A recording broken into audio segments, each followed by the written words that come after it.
Trump Iran के खिलाफ मजीद जंग इसलिए भी जारी नहीं रख सकते कि अब इस जंग को 50 दिन से ज़्यादा हो गए हैं, और अगर ये दिन 60 हो गए तो अमेरिका को एक मरतबा फिर कांग्रेस से इस जंग को जारी रखने के लिए मंजूरी लेना होगी। जबकि सदर ट्रंप की जो पोजीशन है उसमें ऐसा दिखाई नहीं देता कि वो मजीद जंग लड़ने के लिए मंजूरी अमरीकी कांग्रेस से हासिल कर लेंगे। दूसरी तरफ अमरीका को अंदरूनी तौर पर भी जिस दबाव का सामना है, उसके बाद ऐसा लगता है कि अमरीका मजीद जंग जारी नहीं रख पाएगा और ये जंग उसे हर सूरत में बंद करनी होगी। गुज़िश्ता रोज़ कैपिटल हिल में 60 से 70 फैमिलीज़ ने एक एहतजाज किया। ये उन रिटायर्ड फौजियों की फैमिलीज़ थी जिन्होंने किसी न किसी जंग में अमेरिका के लिए अपने आज़ा की कुर्बानी दी है, यानी वो तमाम के तमाम अमेरिका के माजूर फौजी थे जो अपनी फैमिलीज़ के साथ कैपिटल हिल में जमा हुए, और इन्होंने अपने हाथों में प्ले कार्ड उठा रखे थे। उन्होंने वहाँ पर नारेबाजी की। उन्होंने अमेरिकी सदर से ये जंग जो ईरान के ख़िलाफ़ जारी है इसको फौरी तौर पर रोकने का मुतालबा किया।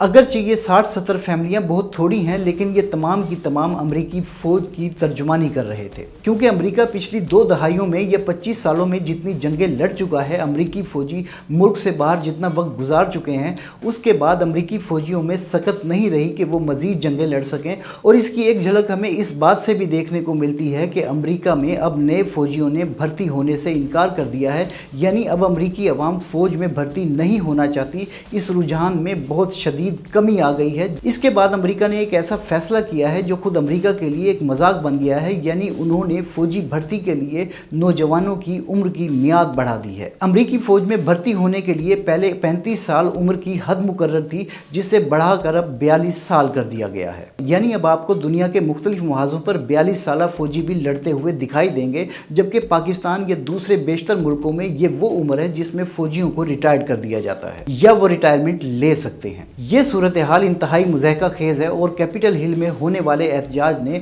दुनिया के सामने अमेरिका को एक तमाशा बनाकर रख दिया है। ये वो तमाम के तमाम अमेरिकी फ़ौजी थे जिन्होंने मुख्तलिफ मुहाज़ों पर अमेरिका को सर्व किया है और अपने हाथ पाँव और दीगर आज़ा अमेरिका के लिए कुर्बान किए हैं, जबकि इनमें जंगों में जान गंवाने वाले फ़ौजियों की बेवाएँ भी मौजूद थी जो जंग रोकने का मुतालबा कर रही थी। यानी इस सारी सूरत हाल को देखते हुए लगता है कि अमेरिका और ईरान के दरमियान जो इस वक्त मुज़ाकरात इस्लामाबाद में जारी हैं, उनका सिर्फ़ और सिर्फ एक ही नतीजा होगा, और वो इस जंग को रोकने की सूरत में बरामद होगा। यानी ये जंग अब ज़्यादा जारी नहीं रखी जा सकेगी। अमेरिका की तरफ से इस वक्त सिर्फ और सिर्फ ईरान के साथ जारी मुज़ाकरात में एक कोशिश की जा रही है, और वो कोशिश ये है कि अमेरिका कोशिश कर रहा है कि ज़्यादा से ज़्यादा दुनिया को ये बताया जा सके कि अमेरिका ने ये जंग जीत ली है, यानी वो फेस सेविंग चाहता है, और इस जंग के एवज जो मकासद वो हासिल करना चाहता था, पूरी दुनिया ये जानती है कि वो मकासद अमेरिका हासिल नहीं कर सका है। अमेरिका चाहता था कि ईरान की रजीम को चेंज किया जाए, अमेरिका चाहता था कि उनके एटमी प्रोग्राम को रोल बैक कर दिया जाए, और अमेरिका चाहता था कि स्ट्रेट ऑफ हार्मूज यानी आबनाए हरमज को खुलवा लिया जाए। इन तीनों चीज़ों में अमेरिका मुकम्मल तौर पर नाकाम हो चुका है।